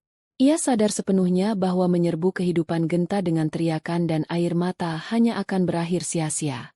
Ia akan dicap sebagai wanita gila dari masa lalu, dan Genta dengan mudahnya bisa menggunakan cerita dudanya yang tragis untuk menarik simpati semua orang. Tidak, ia harus lebih cerdas dari itu. Ia akan menggunakan logika dan profesionalisme sebagai senjatanya. Dua hal yang tidak akan pernah diduga Genta datang darinya. Pagi itu, setelah Saka berangkat sekolah, Mentari duduk di depan laptopnya bukan sebagai seorang ibu yang patah hati, melainkan sebagai seorang investor potensial. Ia membuka situs resmi Nusantara Propertindo. Matanya dengan cepat memindai halaman proyek-proyek yang sedang berjalan. Ia menemukannya dengan mudah. Sebuah klaster perumahan mewah baru di pinggir kota bernama Gria Kencana. Di halaman deskripsi proyek, nama manajernya terpampang dengan jelas, Bramantio Wicaksono. Inilah medan perangnya. Selama berjam-jam, Mentari menenggelamkan dirinya dalam riset. Ia mempelajari setiap detail tentang Gria Kencana. Tipe rumah yang ditawarkan, fasilitasnya, kisaran harganya, bahkan hingga spesifikasi material bangunan yang mereka gunakan. Ia membaca ulasan tentang Nusantara Propertindo, memahami reputasi perusahaan itu. Ia harus terdengar meyakinkan, seperti seorang klien serius yang tahu apa yang ia mau. Ia bahkan membuat sebuah alamat email baru yang terdengar lebih profesional, menggunakan nama lengkapnya, Mentari Ayu Dewi, tanpa nama panggilan yang akrab. Ini adalah persona barunya, baju zirahnya. Mentari, seorang desainer grafis lepas yang sukses dan sedang mencari properti untuk investasi masa depan. Langkah berikutnya adalah yang paling berat. Untuk dianggap sebagai calon pembeli serius yang bisa meminta bertemu langsung dengan manajer proyek, ia harus membayar nomor urut pemesanan, NUP, atau setidaknya biaya registrasi prioritas. Jumlahnya tidak sedikit. Hampir sepertiga dari seluruh tabungan yang selama ini ia kumpulkan dengan susah payah untuk biaya sekolah Saka. Malam itu, ia menatap buku tabungannya dengan hati berdebar. Di satu sisi, ada keamanan finansial untuk putranya. Di sisi lain, ada sebuah kesempatan untuk menuntut keadilan, untuk memperjuangkan kebenaran atas nama putranya. Apakah sebuah pembalasan setimpal dengan risiko ini? Ia menatap wajah Saka yang tertidur lelap. Napasnya teratur dan damai. Anak ini berhak tahu siapa ayahnya. Dan ayahnya harus tahu siapa anak yang telah ia sia-siakan. Ini bukan lagi sekadar balas dendam pribadinya. Ini adalah perjuangan untuk hak dan identitas putranya. Dengan tangan yang mantap, ia melakukan transfer dana secara online. Pengorbanan itu terasa nyata, membuat komitmennya menjadi tak tergoyahkan. Keesokan harinya, dengan jantung yang berdegup kencang, ia menelepon kantor pemasaran Gria Kencana. Ia memasang suaranya yang paling tenang dan profesional. Suara yang biasa ia gunakan saat berbicara dengan klien penting. Selamat siang. Dengan Mentari Ayu Dewi di sini. Saya tertarik dengan unit di klaster Gria Kencana dan sudah melakukan registrasi prioritas kemarin. Mulainya. Staf pemasaran di seberang telepon terdengar ramah dan antusias. Ia menjelaskan berbagai hal, namun Mentari dengan sopan memotongnya. Terima kasih atas informasinya. Begini, saya mendapat rekomendasi kuat dari seorang kolega saya di Jakarta. Beliau menyarankan, jika saya serius, sebaiknya saya berbicara langsung dengan manajer proyek Anda, Bapak Bramantio Wicaksono. Katanya, beliau bisa memberikan gambaran investasi jangka panjang yang lebih komprehensif. Apakah mungkin saya menjadwalkan pertemuan singkat langsung dengan beliau? Ada jeda sejenak. Permintaan seperti ini tidak biasa. Biasanya klien akan ditangani oleh tim penjualan terlebih dahulu. Mohon ditunggu sebentar. Ibu, saya coba cek jadwal Bapak Bramantio. Jawab staf itu. Mentari menunggu. Napasnya tertahan. Inilah momen penentu. Jika ditolak, ia harus mencari cara lain. Beberapa menit yang terasa seperti selamanya berlalu. Halo, Ibu Mentari? Ibu beruntung. Bapak Bramantio kebetulan ada waktu luang lusa. Hari Kamis, pukul 2 siang. Apakah Ibu bersedia? Jantung Mentari serasa melompat ke tenggorokannya. Iya, tentu. Kamis jam 2 siang. Baik, saya konfirmasi. Terima kasih banyak. Setelah menutup telepon, ia bersandar di kursinya, tubuhnya sedikit gemetar. Umpannya dimakan. Pertemuan itu akan terjadi. Ia punya waktu kurang dari 48 jam untuk mempersiapkan diri menghadapi hantu dari masa lalunya. 2 hari berikutnya ia lalui bagai dalam sebuah film thriller. Ia merencanakan setiap detail. Ia berlatih di depan cermin, mengulang-ulang kalimat pembuka yang akan ia ucapkan. Ia tidak boleh terlihat gugup. Ia tidak boleh menunjukkan emosi. Ia harus menjadi klien, bukan istri yang terluka. Pakaian menjadi bagian penting dari strateginya. Ia tidak akan mengenakan gaun biru tua dari malam pernikahan itu. Gaun yang menyimpan kenangan buruk. Ia juga tidak akan memakai pakaian sehari-harinya yang sederhana. Ia pergi ke sebuah toko pakaian dan membeli satu setel celana bahan dan blazer berwarna krem. Pakaian itu membuatnya terlihat lebih tua, lebih berwibawa, dan yang terpenting, berbeda. Ia juga menata rambutnya dengan gaya yang berbeda, mengikatnya ke belakang dengan rapi, memperlihatkan lehernya yang jenjang. Saat ia menatap cermin, ia nyaris tidak mengenali dirinya sendiri. Inilah yang ia inginkan. Ia ingin gentar melihat kliennya terlebih dahulu, sebelum ia sempat mengenali istrinya. Di hari H, ia mencium Saka lebih lama sebelum berangkat. Bunda ada rapat penting sekali hari ini. Sayang, doakan semuanya lancar. Ya, bisiknya. Saka mengangguk dan memeluknya erat. Pelukan itu memberinya kekuatan terakhir yang ia butuhkan. Ia memesan taksi online menuju kantor pemasaran Gria Kencana. Sepanjang perjalanan, ia terus mengatur napasnya, mencoba menenangkan jantungnya yang berdebar tak karuan. Kantor pemasaran itu ternyata sebuah bangunan modern yang megah dan mewah, berdiri di depan lokasi proyek yang sedang dibangun. Sebuah simbol dari dunia baru yang Genta tempati sekarang. Dunia yang begitu jauh dari gang sempit tempat ia dan Saka tinggal. Dengan langkah mantap yang dipaksakan, ia masuk ke dalam.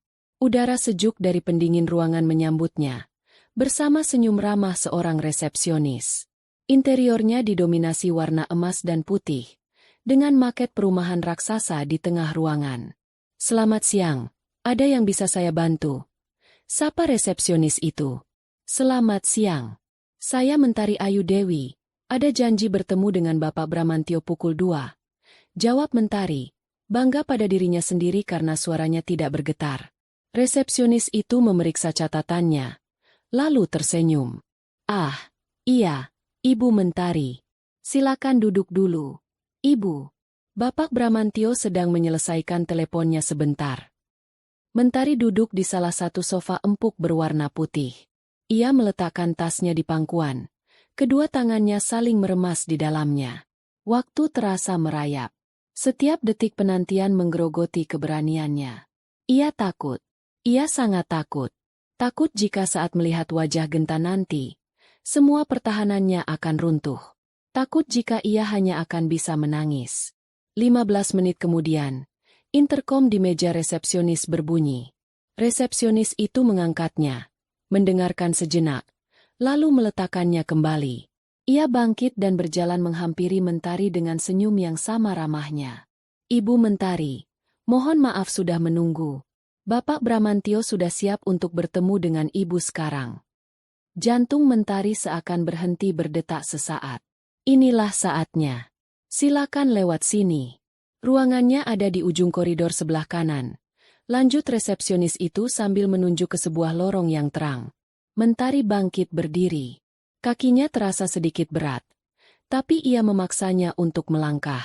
Setiap langkah di atas lantai marmer yang mengkilap itu terasa menggema di telinganya. Ia berjalan menyusuri koridor, melewati beberapa ruangan kantor berdinding kaca. Akhirnya, ia tiba di depan sebuah pintu kayu solid yang tinggi. Di atasnya terpasang sebuah plakat berwarna keemasan. "Bramantio Wicaksono, manajer proyek." Tangannya terangkat, siap untuk mengetuk. Tapi sebelum buku jarinya menyentuh permukaan kayu itu, pintu itu terbuka dari dalam. Seorang asisten muda keluar sambil tersenyum padanya. "Ibu Mentari, silakan masuk. Bapak sudah menunggu." Mentari mengangguk, lalu melangkahkan kakinya melewati ambang pintu.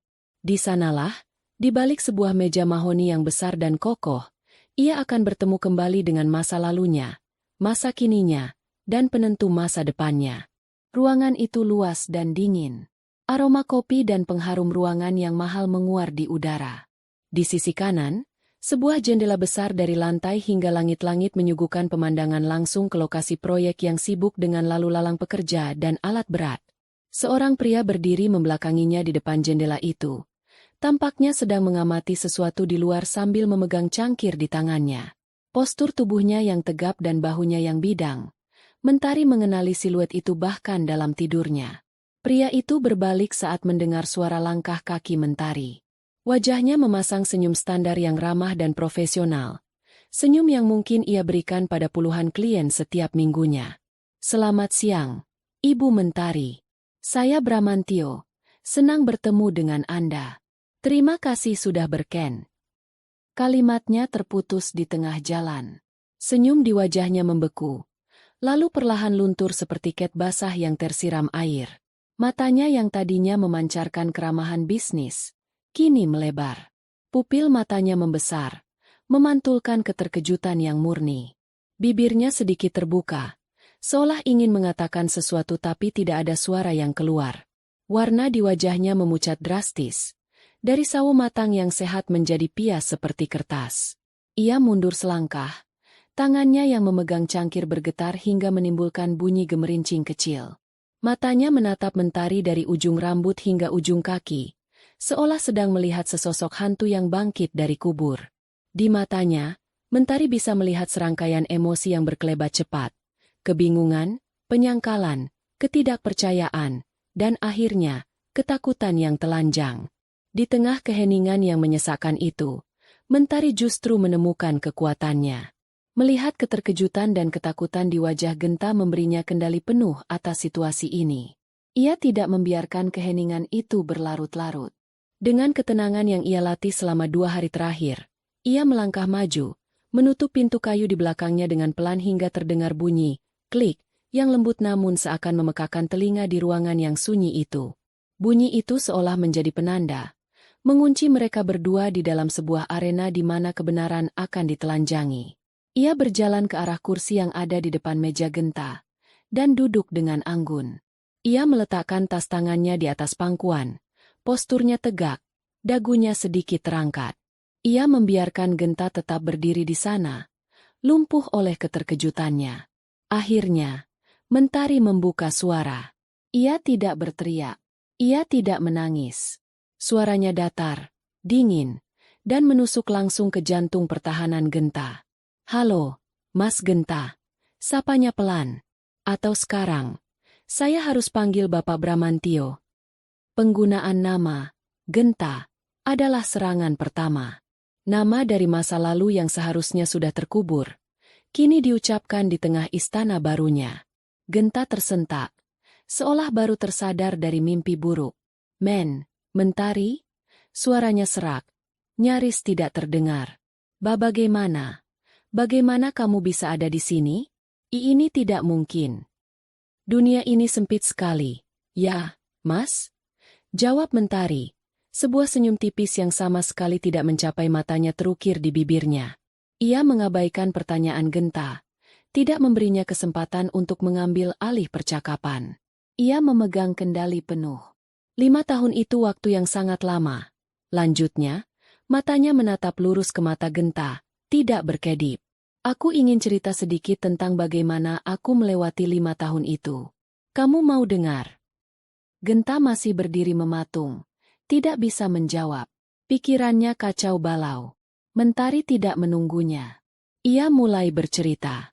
Ia menceritakan tentang hari-hari setelah Genta pergi. Tentang kepanikannya saat telepon Genta tidak lagi aktif. Tentang rasa malunya saat pihak kantor bilang tidak ada perjalanan dinas. Ia menceritakan bagaimana ia harus menelan ludah dan meminta bantuan pada orang tuanya yang dulu tidak merestui pernikahan mereka. "Lalu, anakmu lahir, Mas," kata Mentari. Suaranya tetap datar, namun setiap kata terasa berat. "Aku melahirkannya sendirian di rumah sakit. Tidak ada suami yang menggenggam tanganku atau mengumandangkan azan di telinga putranya. Hanya aku, sendirian." Genta tampak terhuyung. Ia berpegangan pada tepi mejanya, seolah kakinya tidak lagi sanggup menopang tubuhnya. "Aku menamainya Saka Bumi Pratama.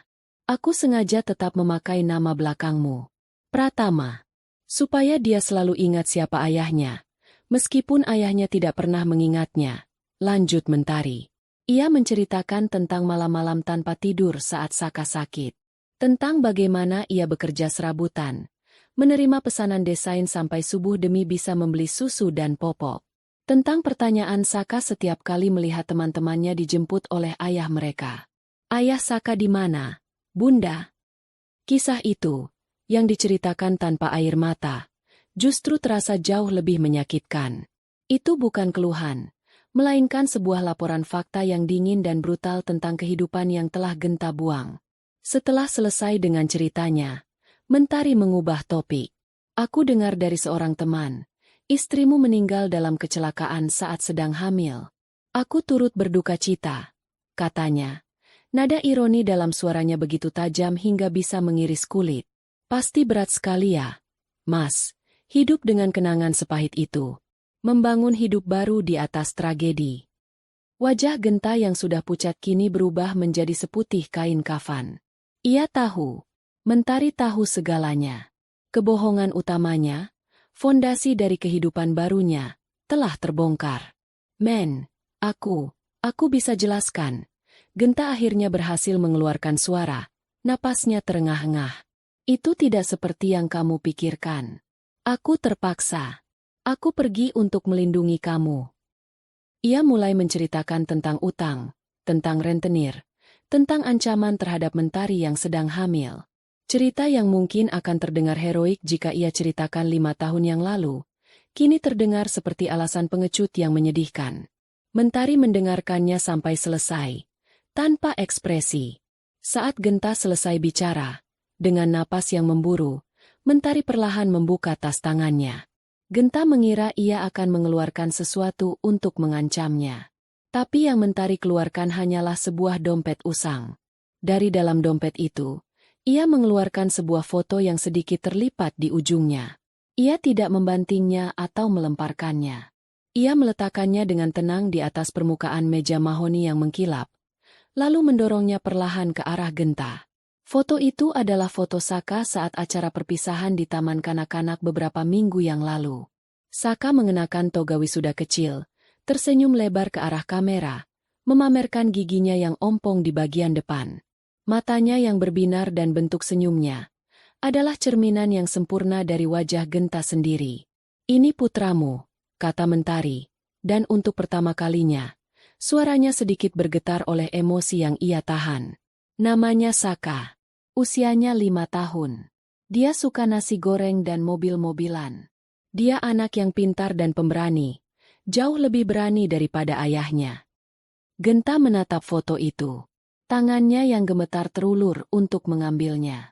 Saat jari-jarinya menyentuh permukaan foto itu, seluruh pertahanannya runtuh. Sosok Bramantio Wicaksono yang sukses dan percaya diri menguap begitu saja, menyisakan Genta Pratama yang hancur dan penuh penyesalan. Ini bukan lagi cerita, bukan lagi masa lalu. Ini adalah bukti nyata. Daging dan darahnya, dalam wujud seorang anak laki-laki yang tersenyum, yang tidak pernah ia kenal. Air mata akhirnya mengalir di pipinya. Ia ambruk di kursinya, menutupi wajahnya dengan satu tangan sementara tangan lainnya terus memegangi foto putranya. Suara isak tangis yang tertahan keluar dari mulutnya. Ia mengangkat wajahnya, menatap Mentari dengan mata yang merah dan memohon. "Maafkan aku, Men, maafkan aku." Tapi saat ia melihat tatapan mata Mentari, ia tahu ini belum berakhir. Mata itu tidak menunjukkan tanda-tanda kemenangan atau kelegaan. Mata itu masih dingin, tajam, dan penuh perhitungan. Ini bukan akhir dari pembalasan. Ini baru permulaan. Konfrontasi di ruang kantor itu tidak berakhir dengan teriakan atau amukan. Justru sebaliknya. Setelah tangis penyesalan Genta mereda, Mentari bangkit dari kursinya dengan ketenangan yang mengerikan. Ia tidak mengambil kembali foto Saka. Ia membiarkannya tergeletak di atas meja, di antara tumpukan dokumen proyek yang rapi, sebuah anomali dari masa lalu yang kini menjadi bom waktu di masa kini Genta. "Pertemuan bisnis kita selesai, Bapak Bramantio," kata Mentari, suaranya kembali datar dan profesional. "Saya rasa, saya tidak jadi berinvestasi di sini. Fondasinya terlihat tidak cukup kokoh." Sindiran terakhir itu terasa lebih menampar daripada teriakan apapun. Tanpa menunggu jawaban, Mentari berbalik dan berjalan keluar dari ruangan itu, meninggalkan Genta yang masih terduduk lemas di kursinya, hancur berkeping-keping. Kepergian Mentari meninggalkan kekosongan yang pekat di ruangan itu. Genta menatap pintu yang tertutup rapat, seolah berharap Mentari akan kembali dan mengatakan semua ini hanyalah mimpi buruk. Tapi yang ada hanyalah keheningan dan foto seorang anak laki-laki dengan senyum ompong yang seolah mengejeknya. Ia menatap foto itu lagi. Ah, putranya. Nama itu terasa begitu asing sekaligus begitu menyakitkan. Sejak saat itu, dunia Genta yang tertata rapi mulai retak dari dalam. Persona Bramantio Wicaksono yang tenang dan berwibawa hancur, digantikan oleh Genta Pratama yang gelisah dan penuh ketakutan. Di kantor, ia menjadi tidak fokus. Dalam rapat-rapat penting, pikirannya melayang. Ia akan menatap kosong ke layar presentasi, namun yang ia lihat adalah wajah Mentari yang menatapnya dengan dingin, atau senyum Saka di dalam foto. Rekan-rekannya mulai memperhatikan. Bram yang biasanya tajam dan penuh ide, kini lebih banyak diam dan sering membuat kesalahan-kesalahan kecil. Di rumah, situasinya jauh lebih buruk. Kepulangannya tidak lagi disambut dengan antusiasme. Ia menjadi pendiam, mudah tersinggung, dan sering melamun.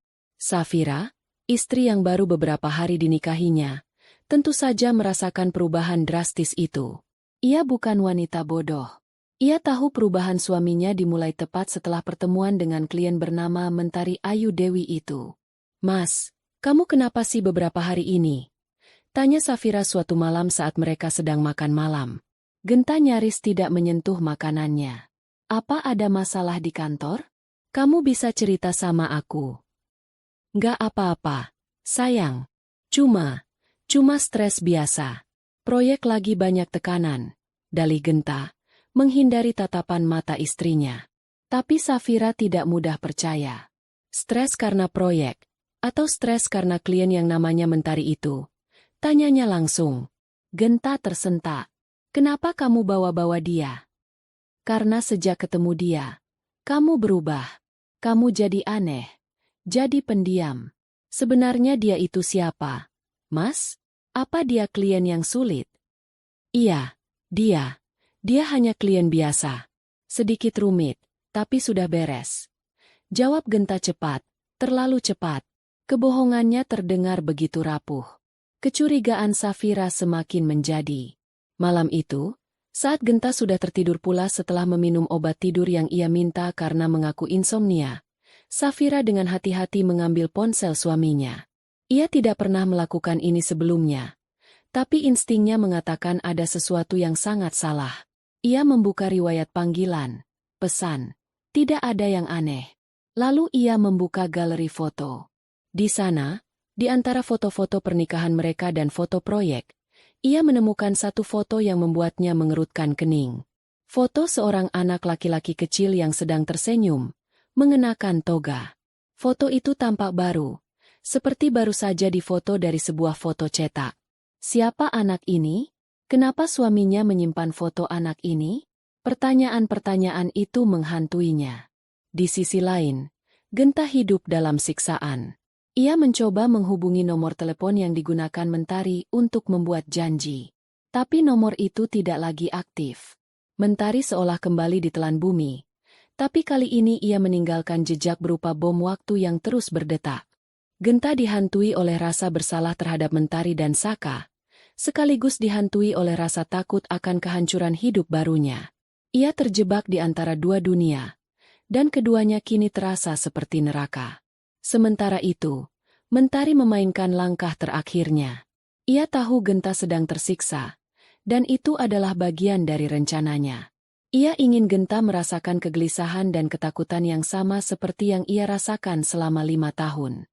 Sekarang, saatnya untuk ledakan terakhir. Ia mencetak beberapa dokumen dan foto. Salinan buku nikahnya dengan Genta. Salinan akta kelahiran Saka, di mana nama, Genta Pratama, tertulis dengan jelas di kolom ayah. Beberapa lembar foto pernikahan mereka yang sederhana namun penuh tawa. Dan terakhir, foto terbaru dirinya dan Saka, sedang merayakan ulang tahun Saka yang kelima, sebuah potret keluarga kecil yang bahagia meski tak lengkap. Semua itu ia masukkan ke dalam sebuah amplop coklat besar. Ia tidak menuliskan nama pengirim. Ia hanya menuliskan alamat rumah baru Genta dan Safira, yang ia dapatkan dengan mudah dari profil media sosial Safira. Ia tidak menulis surat ancaman atau surat penjelasan yang panjang. Ia hanya menyisipkan secari kertas kecil di dalamnya, dengan satu kalimat yang ditulis tangan. "Rumah tangga yang bahagia tidak dibangun di atas kuburan kebohongan. Tanyakan pada suamimu, siapa sebenarnya Genta Pratama." Ia mengirimkan paket itu melalui jasa kurir, memastikan paket itu akan tiba di siang hari, saat kemungkinan besar hanya Safira yang ada di rumah. Setelah mengirimkannya, ia merasa lega. Bukan kelegaan karena telah membalas dendam, tapi kelegaan karena telah melepaskan beban kebenaran yang selama ini ia pikul sendirian.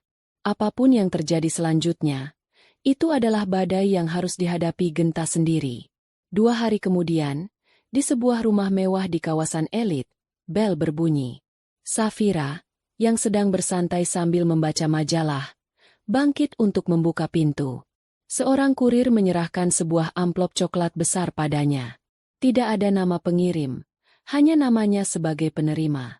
Dengan penasaran, ia membawa paket itu ke ruang keluarga. Ia mengira itu mungkin paket dari rekan bisnis atau hadiah pernikahan yang datang terlambat. Ia membukanya dengan santai.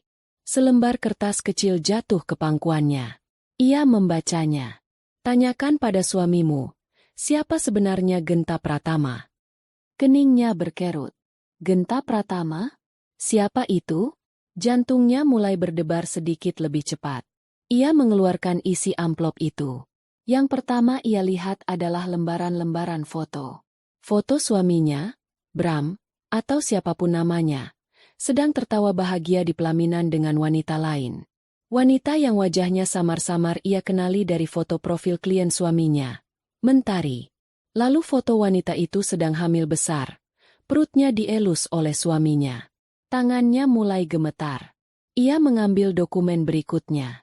Fotokopian buku nikah, dengan nama Genta Pratama dan Mentari Ayu Dewi.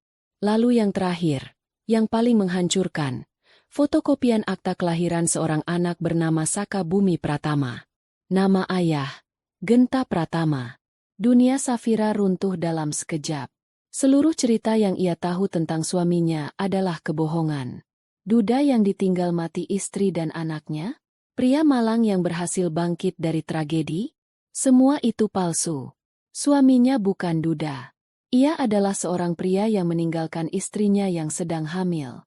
Anak laki-laki di foto yang ia temukan di ponsel suaminya. Itu adalah putranya. Rasa syok, jijik, marah, dan sakit hati yang luar biasa menguasainya.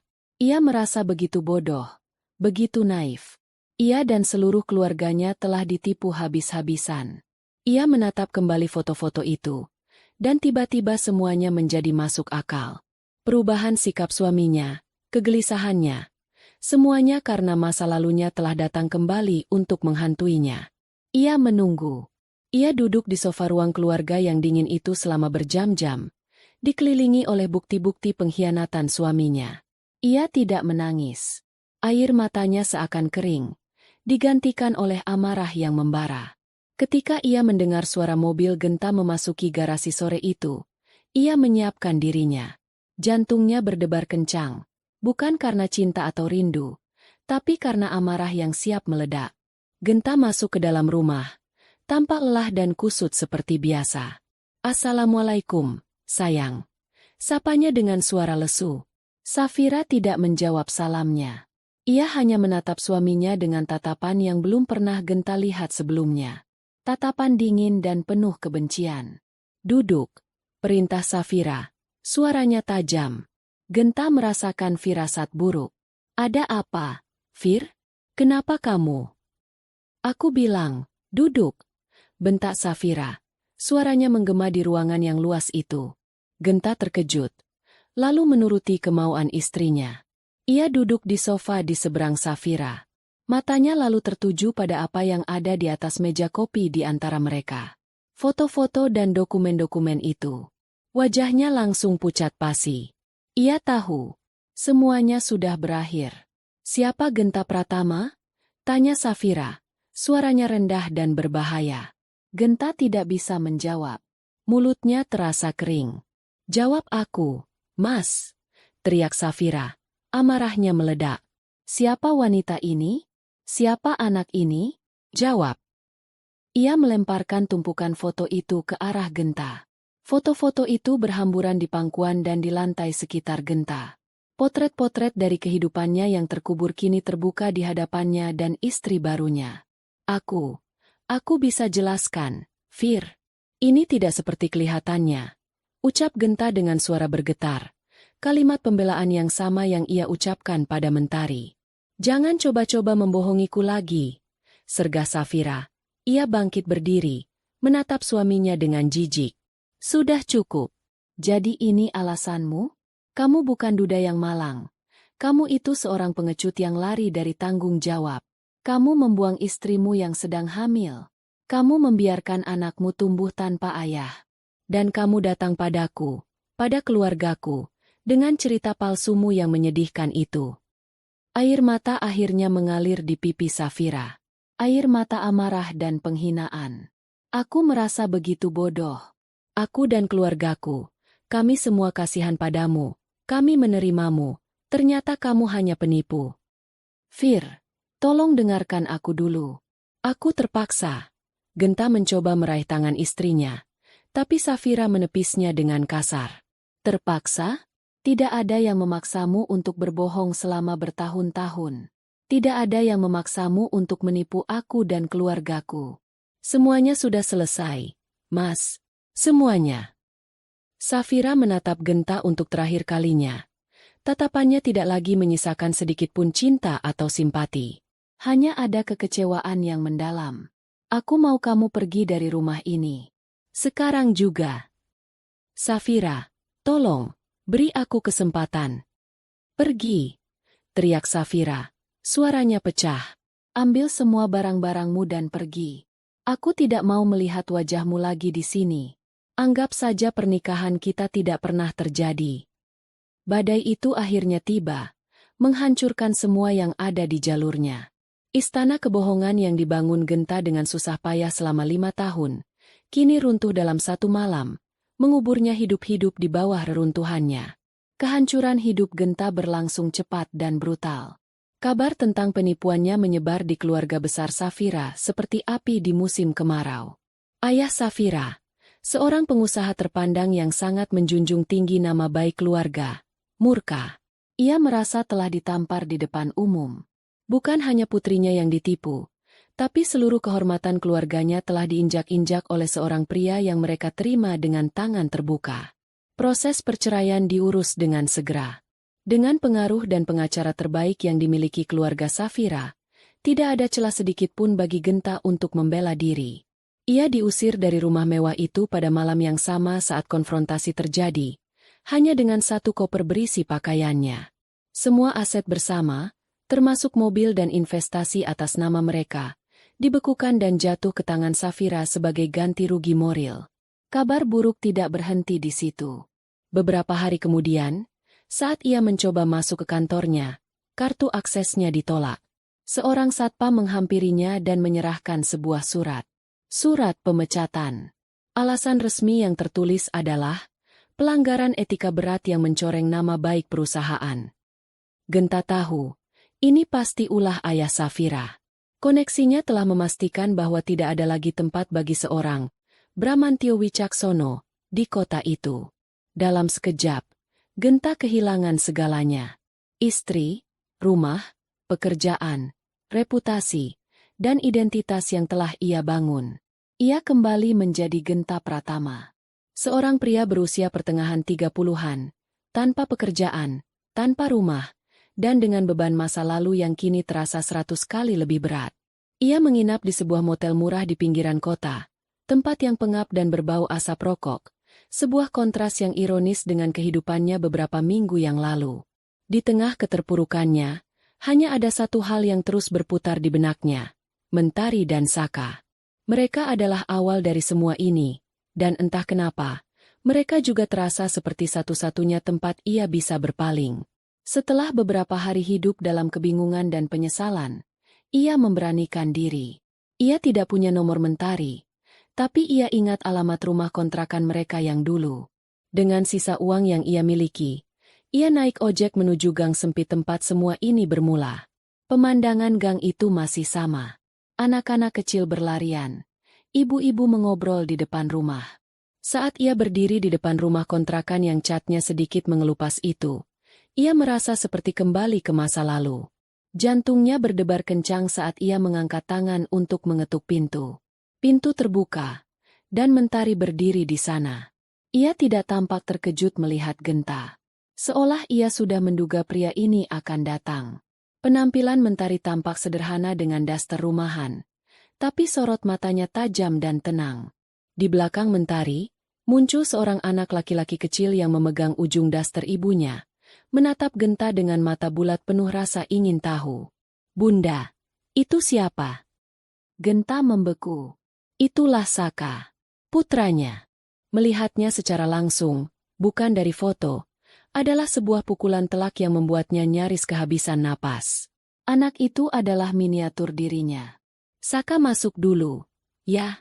Main di dalam," kata Mentari lembut pada putranya. Saka mengangguk patuh dan berlari kecil ke dalam rumah. Setelah memastikan Saka tidak lagi melihat, Mentari menatap Genta. "Mau apa kamu ke sini?" Tanyanya dingin. Genta tidak tahu harus mulai dari mana. Ia menatap Mentari dengan tatapan putus asa. Men, aku. Suaranya tercekat. Ia tidak lagi memiliki kesombongan atau topeng apapun. Di hadapan Mentari, ia hanyalah seorang pria yang kalah. Hidupku hancur. Ia menceritakan semuanya. Tentang perceraiannya, pekerjaannya, tentang bagaimana ia kehilangan segalanya. Ia tidak menceritakannya untuk mencari simpati, melainkan sebagai sebuah laporan atas hasil dari perbuatan Mentari, sebuah pengakuan bahwa Mentari telah menang. Setelah selesai, ia menatap Mentari dengan mata berkaca-kaca. Aku pantas menerima ini semua. Aku tahu. Aku tidak akan meminta maaf lagi karena kata maaf tidak akan cukup. Tapi aku mohon, men, beri aku kesempatan. Bukan sebagai suamimu, tapi sebagai ayah Saka. Izinkan aku bertemu dengannya. Izinkan aku menebus semua kesalahanku padanya. Ia berlutut di depan Mentari. Sebuah gestur yang tidak pernah Mentari bayangkan akan dilakukan oleh Genta yang dulu. Aku akan melakukan apa saja. Aku akan bekerja serabutan. Aku akan kirim semua uangku untuk Saka. Aku hanya ingin menjadi ayahnya. Tolong, men. Mentari menatap pria yang sedang berlutut di kakinya itu. Api amarah yang pernah membakar hatinya kini telah padam, menyisakan abu yang dingin. Melihat Genta yang begitu hancur dan memohon, ia tidak merasakan kemenangan atau kepuasan. Ia justru merasakan semacam kelegaan. Babak ini akhirnya benar-benar berakhir. Pembalasannya bukan untuk menghancurkan Genta, melainkan untuk memaksa Genta mengakui kebenaran dan tanggung jawabnya. Dan kini, tujuannya telah tercapai. Ia menggeleng pelan. Berdiri, Mas. Jangan seperti ini. Genta mendongak, menatapnya penuh harap. Pintu untukmu kembali sebagai suamiku sudah tertutup rapat sejak 5 tahun yang lalu, kata Mentari dengan tegas, memupuskan harapan apapun yang mungkin masih tersisa di benak Genta.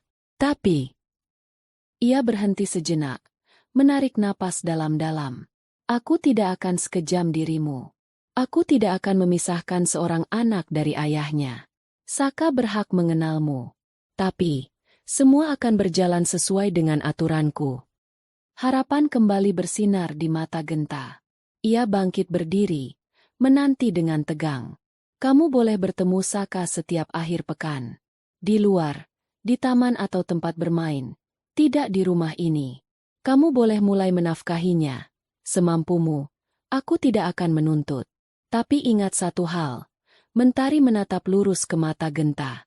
Satu kali saja kamu menyakitinya atau menghilang lagi, kamu tidak akan pernah melihatnya selamanya.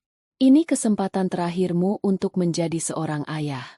Jangan sia-siakan. Air mata syukur mengalir di pipi Genta.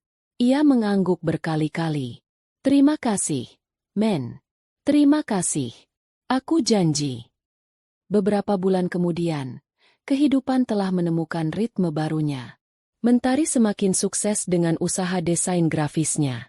Ia berhasil pindah dari rumah kontrakan sempit itu ke sebuah rumah kecil di komplek perumahan yang lebih layak, yang ia beli dengan hasil jerih payahnya sendiri. Ia tampak lebih cerah, lebih sering tertawa. Beban masa lalu yang berat itu telah terangkat dari pundaknya. Genta, di sisi lain, memulai hidupnya dari nol. Ia bekerja sebagai staf administrasi di sebuah perusahaan kecil, tinggal di sebuah kamar kos sederhana. Setiap akhir pekan, ia akan datang menjemput Saka dengan motor bebek tuanya. Awalnya canggung, tapi perlahan, hubungan antara ayah dan anak itu mulai terjalin. Genta menunjukkan penyesalannya lewat perbuatan, tidak pernah absen, selalu membawa hadiah kecil untuk Saka, dan menatap putranya dengan penuh pemujaan. Suatu sore yang cerah, Mentari duduk di teras rumah barunya, memandangi Saka yang sedang tertawa riang bermain sepeda di taman depan rumah. Genta baru saja mengantarkannya pulang dan kini sedang berjongkok, membantu Saka membetulkan rantai sepedanya yang lepas. Melihat pemandangan itu, Mentari tersenyum tulus. Ia tidak mendapatkan kembali suaminya, dan ia tidak menginginkannya. Ia sadar, kebahagiaan yang ia cari bukanlah dengan menyatukan kembali kepingan masa lalu yang telah hancur. Kebahagiaannya adalah di sini, saat ini. Melihat putranya bisa mengenal ayahnya, dan melihat dirinya sendiri berdiri tegak sebagai wanita mandiri yang berhasil melewati badai tergelap dalam hidupnya. Ia telah membalas pengkhianatan itu, bukan dengan kehancuran total, melainkan dengan memaksakan sebuah tatanan baru yang adil. Ia tidak lagi terikat pada genta, tidak oleh cinta, tidak pula oleh benci. Ia telah bebas. Ia memilih jalan bahagianya sendiri, jalan yang ia bangun dengan tangannya sendiri, di atas fondasi kekuatan dan pengampunan. Dan di jalan itu, ia menemukan kedamaian yang selama ini ia cari.